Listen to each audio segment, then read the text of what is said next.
Hello everyone. एक बार फिर से आपका स्वागत है हमारे इस चैनल पे। और आज हम आपके लिए बुक लेकर के आए हैं, वो है how to attract money by Joseph Murphy. धन को आकर्षित कैसे करें। दोस्तों, यहाँ आप समृद्ध जीवन बिताने आए हैं। आप यहाँ खुश रहने, बड़ा बनने और स्वतंत्र होने के लिए आए हैं। इसलिए एक पूरा सुखद और समृद्ध जीवन जीने के लिए आपको जितना पैसा चाहिए वह आपके पास होना चाहिए। गरीबी में कोई सद्गुण नहीं है। यह एक मानसिक रोग है जिसका इस पृथ्वी से नाश कर देना चाहिए। आप यहाँ विकास करने आए हैं, विस्तार करने आए हैं और खुद को प्रकट करने आए हैं। आध्यात्मिक दृष्टि से, मानसिक दृष्टि से और भौतिक दृष्टि से आपको खुद को सौंदर्य और लग्जरी से घेर लेना चाहिए। जब आप असीम दौलत का आनंद ले सकते हैं तो फिर सीमित पैसों से क्यों संतुष्ट रहें। आज इस समरी में हम जानेंगे कि धन को आकर्षित कैसे करें। बुक जो कि जोसेफ मॉर्फी द्वारा लिखी गई है, वह हमें कैसे सिखाएगी कि पैसे के साथ दोस्ती कैसे की जाती है ताकि वो हमारे पास हमेशा समृद्धि करता रहे। अमीर बनना आपका अधिकार है। ज़्यादातर लोगों को बहुत कम सैलरी मिलती है। कई लोगों के पास ज़्यादा पैसे नहीं हैं। इसका एक कारण यह है कि वे मन ही मन या खुलकर इसकी निंदा कर रहे हैं। वे पैसे को गंदा पैसा कहते हैं या ऐसा मानते हैं कि पैसे का प्रेम ही सारी बुराई की जड़ है। वे संपन्न नहीं होते हैं। इसका एक कारण यह है कि उनके मन में यह गोपनीय अवचेतन भावना रहती है कि गरीबी में कोई सद्गुण है। यह अवचेतन भाव बचपन की ट्रेनिंग, अंधविश्वास या धर्म ग्रंथों की गलत व्याख्या पर आधारित होती है। गरीबी में कोई भी सद्गुण नहीं है। यह किसी भी अन्य मानसिक रोग की तरह एक बीमारी है। अगर आप शारीरिक रूप से बीमार होते हैं तो आपको लगता है कि आपके साथ कुछ ना कुछ गड़बड़ है। ऐसे में आप मदद लेना चाहते हैं और अपनी बीमारी का इलाज करने की कोशिश करते हैं। इसी तरह अगर आपके जीवन में पर्याप्त धन लगातार प्रभावित नहीं हो रहा तो आपके साथ कोई ना कोई बुनियादी गड़बड़ है। धन संबंधित सभी अंधविश्वासी मान्यताओं से तुरंत मुक्ति पा लें। कभी भी पैसे को बुरा या गंदा ना मानें। अगर आप ऐसा करते हैं तो पैसे के पंख लग जाएंगे और यह उड़कर आपसे दूर चला जाएगा। याद रखें, आप जिसकी निंदा करते हैं उसे खो देते हैं। एग्जाम्पल, कुछ लोग कहेंगे, ओह, लोग पैसे के लिए लोगों की जान ले रहे हैं, वे पैसे के लिए चोरी करते हैं। यह सच है कि पैसा बहुत ज़्यादा अपराधों से संबंध रखता है, लेकिन इससे यह बुरा नहीं बन जाता। कोई आदमी किसी की जान लेने के लिए किसी दूसरे को $50 देता है। उसने एक विनाशकारी उद्देश्य से पैसे का दुरुपयोग किया है। इसी तरह आप बिजली का इस्तेमाल किसी की जान लेने के लिए कर सकते हैं या इससे घर को रोशन कर सकते हैं। आप पानी का इस्तेमाल किसी बच्चे की प्यास बुझाने के लिए कर सकते हैं या इसमें उसे डुबा भी सकते हैं। आप आग का इस्तेमाल किसी बच्चे को गर्मी देने या उसे जलाकर मार डालने के लिए भी कर सकते हैं। इसी तरह ये आप पर है कि पैसे के बारे में आप क्या सोचते हैं। एक और उदाहरण यह है कि आप अपने बगीचे से मिट्टी लाकर अपने कॉफ़ी के कप में डाल देते हैं। आपने गलत किया है, बुराई आपकी है। मिट्टी बुरी नहीं है, ना ही कॉफ़ी है। मिट्टी को गलत जगह पर डाला गया है, उसकी असली जगह आपका बगीचा है।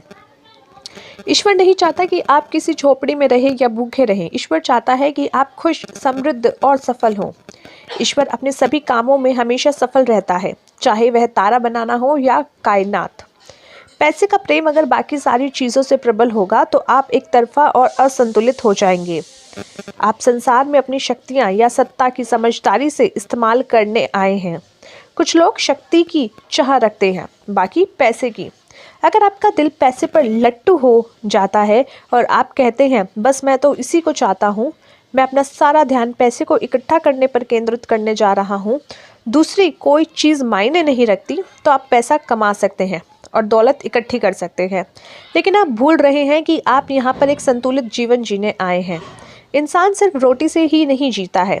एक आदमी यह कहकर अपने अवचेतन मन का सहयोग हासिल कर सकता है, मैं हर दिन समृद्ध हो रहा हूँ, हर दिन मेरी दौलत और बुद्धिमानी बढ़ रही है, हर दिन मेरी दौलत बढ़ रही है, मैं आर्थिक दृष्टि से तरक्की कर रहा हूँ, विकास कर रहा हूँ और आगे बढ़ रहा हूँ।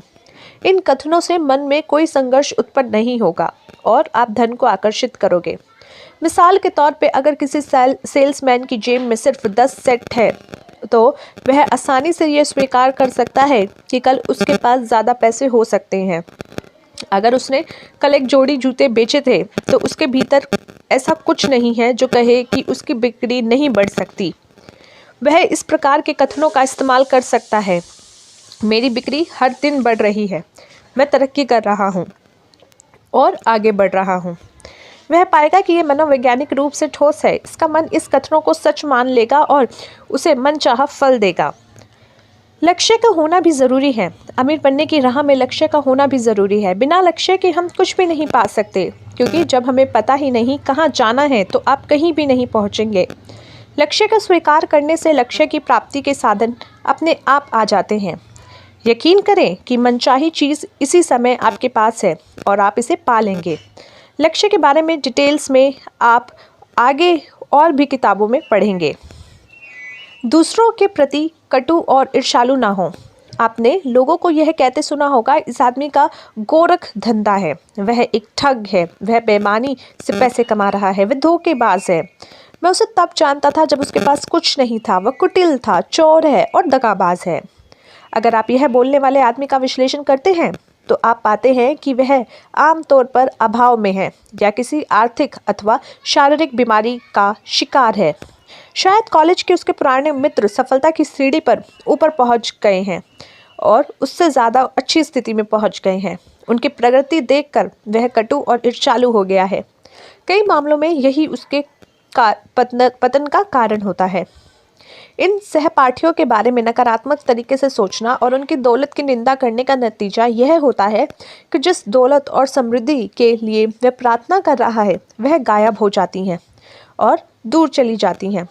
वह जिन चीज़ों के लिए प्रार्थना कर रहा है दरअसल उन्हीं की निंदा कर रहा है। वह दो तरफा प्रार्थना कर रहा है। एक तरफा तो वह कह रहा है ईश्वर मुझे समृद्ध बना रहा है, और अगले ही सांस में मन ही मन या जोर से वह कह रहा है मैं उस आदमी की दौलत से दुरुस्त करता हूँ। हमेशा दूसरा व्यक्ति को दुआ दे, हमेशा उसकी समृद्धि और सफलता पर खुश हो। ऐसा करके आप खुद को दुआ देते हैं और समृद्ध बनते हैं। अमीरी की राह। जैसा कि हमने शुरुआत में आपको बताया कि गरीबी एक मानसिक रोग है और उसे ठीक किया जा सकता है। अमीरी दिमाग से जुड़ी होती है। चलिए इसके बारे में भी कुछ समझते हैं। मान लेते हैं कि किसी डॉक्टर का डिप्लोमा चोरी हो गया है, उसके ऑफिस की सारी मशीनें भी चोरी हो जाती हैं। आप इस बात से सहमत होंगे कि उसकी दौलत उसके दिमाग में है। वह अब भी अपना काम कर सकता है, रोगों को दूर कर सकता है, दवाएं लिख सकता है, ऑपरेशन कर सकता है और मेडिकल रिलेटेड लिटरेचर्स या लेक्चर्स दे सकता है। सिर्फ उसके प्रति चोरी हुए थे मशीनें तो वह हमेशा ले सकता है। उसकी अमीरी उसकी मानसिक क्षमता, दूसरों की मदद करने वाले उसके ज्ञान और मानवता को योगदान देने की उसकी काबिलियत में थी। जब आपके मन में मानवता के हित में योगदान देने की प्रबल इच्छा होती है तो आप हमेशा दौलतमंद होंगे। सेवा यानी संसार को अपने गुणों से लाभ पहुंचाएंगे। आपकी आकांक्षा पर सृष्टि हमेशा प्रतिक्रिया करेगी। 1929 में आर्थिक संकट के दौरान न्यूयॉर्क के एक व्यक्ति ने हर चीज़ गंवा दी, जिससे उसका मकान और जीवन भर की बचत शामिल थी। लेकिन इस हाल में होते हुए भी उसने कहा मैंने हर चीज़ गंवा दी है। मैंने 4 साल में $1 मिलियन कमाए थे। मैं इतनी राशि दोबारा कमा लूँगा। मैंने जो कमाया है वह एक प्रतीक था। मैं दौलत के प्रतीक को उसी तरह दोबारा आकर्षित कर सकता हूँ जिस तरह शायद मक्खियों को आकर्षित करते हैं। ऑथर ने कई साल तक उस आदमी के करियर पर नज़र रखी ताकि उसकी सफलता की कुंजी का पता लगाया सके, और वह कुंजी यह थी पानी को सूरा में बदलो। यानी बाइबल में सूरा का हमेशा मतलब है अपनी इच्छाएं, आकांक्षाओं, योजनाओं, सपनों, आग्रहों आदि का साकार होना। दूसरे शब्दों में ये वे चीज़ें हैं जिन्हें आप हासिल करना और साकार करना चाहते हैं। उसने बाइबल का यह हिस्सा पढ़ा और यह जान गया कि यह आदर्श स्वास्थ्य, खुशी, मानसिक शांति और दौलत का जवाब था। निराशाजनक विचारों से बचें।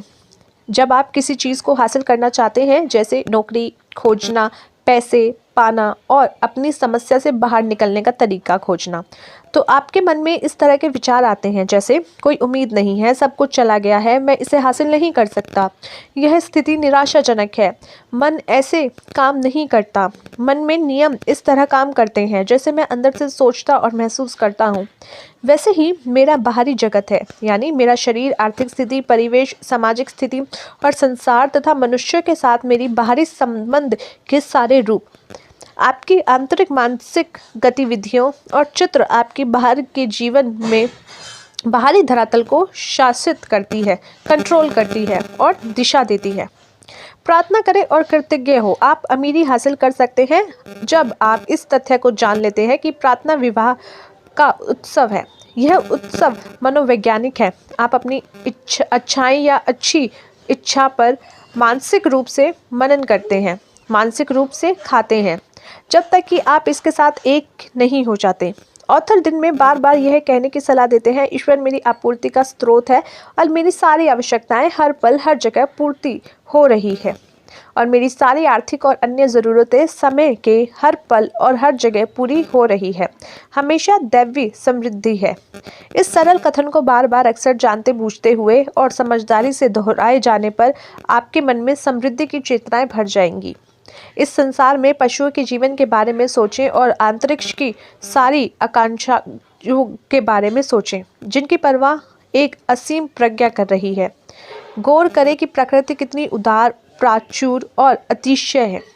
समुद्र की मछलियों के बारे में सोचें जिन्हें खाना मिल रहा है, साथ ही आसमान के पक्षियों के बारे में भी सोचें। दैवी बुद्धिमानता को अपना मार्गदर्शक बनने दें। अपने भीतर की बुद्धिमानता को सभी तरीकों से अपना नेतृत्व करने दें, मार्गदर्शक करने दें और शासित करने दें। अपना आग्रह इस अंदर वास करने वाली उपस्थिति के हवाले कर दें और अपने दिल अथवा आत्मा में जान ले कि यह चिंता को दूर कर देगी, घाव को भर देगी और आपकी आत्मा को दोबारा समभाव व शांति तक पहुंचा देगी। अपने दिल और दिमाग को खोलें और कहें, ईश्वर मेरा पायलट है, वह मेरा नेतृत्व करता है, वह मुझे समृद्ध बनाता है, वह मेरा पारदर्शिता है। मैं एक मार्ग हूँ जिसके जरिए ईश्वर की दौलत अनंत रूप से प्रचुरता में और मुक्तता से प्रभावित होती है। इस प्रार्थना को अपने दिल पर लिख लें, इसे अपने दिमाग पर आकंठित कर लें। ईश्वर की महिमा की प्रकाश रेखा पर केंद्रित रहें। जो मनुष्य अपने मन की आंतरिक कार्य प्रणाली नहीं जानता है, वह बोझ, चिंताओं और तनावों से भरा रहता है। वह यही नहीं सीख पाया या नहीं सीख पाता कैसे अपने बोझ अंदर वास करने वाली उपस्थिति पर डालकर मुक्त हुआ जाता है। तो ये था दोस्तों आज की हमारी बुक समरी। मिलते हैं आपसे अगली बार एक और बुक की समरी के साथ। तब तक के लिए take care of yourself and take care of your health.